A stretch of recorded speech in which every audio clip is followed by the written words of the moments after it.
Snulap in Schnickniqua, Schlalamchen in Squachicha, and Hoishimican, Schlatlimch, Huishkan Squaqua Shlalam. Before we begin, I would like to offer gratitude to our elders past, present, and future who hold the wisdom of these lands. As we move forward, my topic is specific to storytelling and research. Storytelling is central in Indigenous knowledge systems. Today, we will explore storytelling as a research method, not just as a tool, but also as an approach embedded in our cultures and ways of knowing.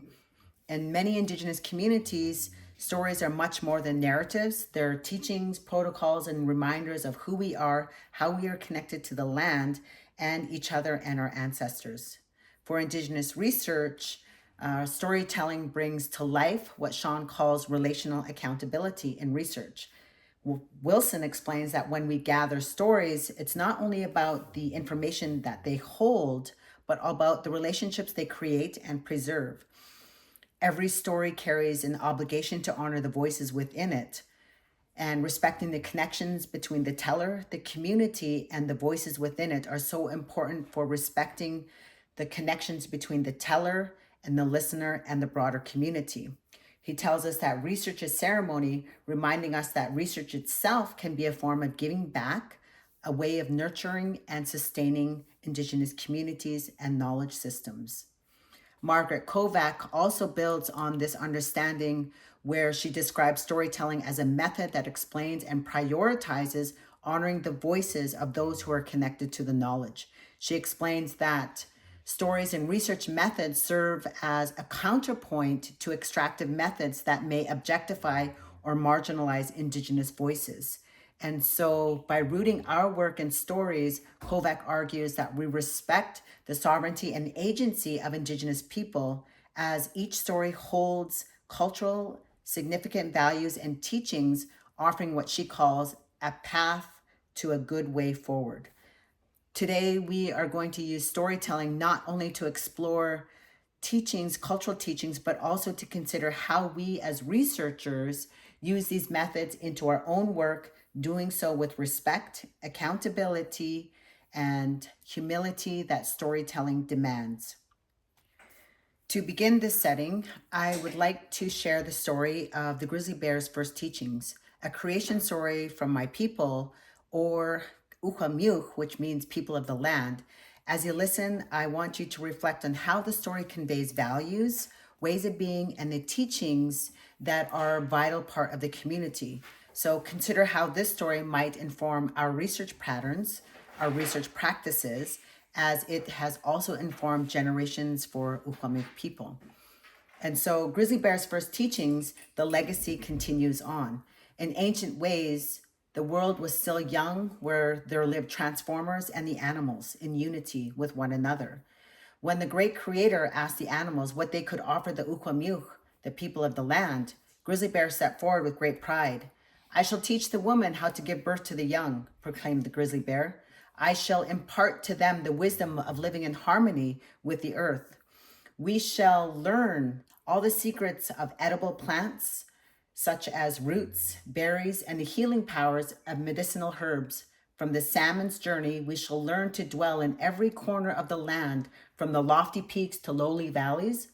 Our way of life shall ebb and flow with the changing seasons, like the rapids in our rivers, hitting the banks along the shore. All the teachings in how we live in harmony with the land will provide health and overall well-being to the people. And so the woman became the first guardian of knowledge with their homes, passing down the teachings of the grizzly bear to the children. The grizzly bear became a revered symbol, a reminder of life's profound lessons. For we, as the Uqamiuq, all sustenance and resources were derived from the land, nourishment, medicine, and materials for shelter.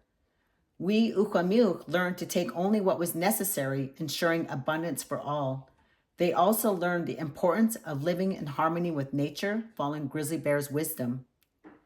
Grizzly Bear's diet provided valuable lessons on living off the land. They discovered which plants were safe to eat and which possessed healing properties. They followed the salmon cycle, Migrations, mastering the art of fishing for sustenance. Honoring the grizzly bear was more than just respect for an animal. It encompassed respect for all the roles it embodied as a parent, a sibling, and an ancestor. Therefore, we as Ukwamiyuch abstained from eating the bear.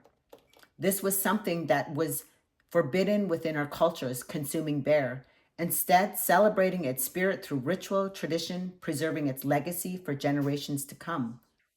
Ukwamiyuch's connection to the land is sacred, shaping our identity and our cultural heritage.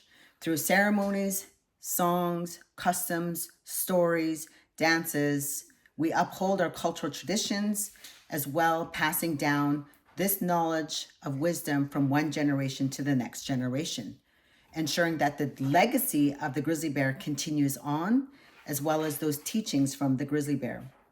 What stood out to you most in the story? How does this story reflect the ideas about living on the land? And in what ways does the story convey values or the teachings that might apply to our own lives or to our work? So these are some of the questions in regards to reflecting about the story. When we think about the harmony with the land, in this story, Grizzly Bear teaches the importance of understanding the seasonal rounds, gathering food respectfully, and taking only what was needed. So when we think about how this wisdom might apply to our research, and we think about that role, it translates to sustainable practice today, whether in research, community work, or even in daily life. Respect and reciprocity. When we think about respect and reciprocity in our work, we, the Ukwamiyuch, also honor and respect the grizzly bears, looking at the spirit of the bear, not hunting or consuming it, instead celebrating its teachings. This highlights an ethnic and respect of reciprocity. So how does this principle resonate with our responsibilities as researchers, especially when working with Indigenous communities? The guardianship and transmission of knowledge. The grizzly bear story conveys that knowledge is not just a personal possession, but a collective inheritance passed down through generations from one to the next. So how might this influence how we approach knowledge and research? What responsibilities do we carry when we share or even publish Indigenous knowledge? For researchers and communities, storytelling can be a means of preserving cultural knowledge in a way that honors relationships and embeds the Indigenous knowledge of local communities and or individuals. When we're looking at gathering and preserving cultural knowledge, stories allow us to protect cultural knowledge and its rich values that come with it. When we take a look and use storytelling and research, we're not only capturing facts and data, but also conveying the most important part of the knowledge of the spirit and the value of it. As Kovac points out, this process honors the voices of those sharing the knowledge, ensuring that cultural values stay in the context and remain intact. When we're looking at, as we saw in the grizzly bear story and the dance images, storytelling is deeply intertwined with ethics. Storytelling carries implicit protocols on how we treat the land, how we interact with one another, but also how we understand ourselves and our place in this world. When we approach storytelling and research, it is crucial to engage with these protocols, honoring the sources and the community, recognizing that we have responsibilities to those who share the stories with one of us or a community of us. Wilson reminds us that research is not a one-way process, but also a way of taking information of that relationship requires reciprocity and accountability. Through storytelling, we are able to create relational research practices, ensuring that our work gives back to the communities that entrust us with their knowledge. Storytelling invites us to move away from extractive practices and move towards more of an ethical, respectful, balanced way of gathering and sharing information. What ethical considerations might come to mind when using storytelling in research? And how might you incorporate storytelling in a way that respects knowledge and relationship that it holds?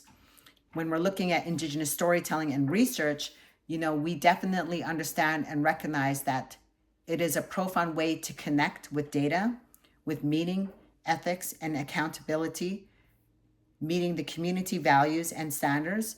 It also challenges us to see knowledge as relational to approach, research as a responsibility to the stories as we share with the communities that we represent. Nilti.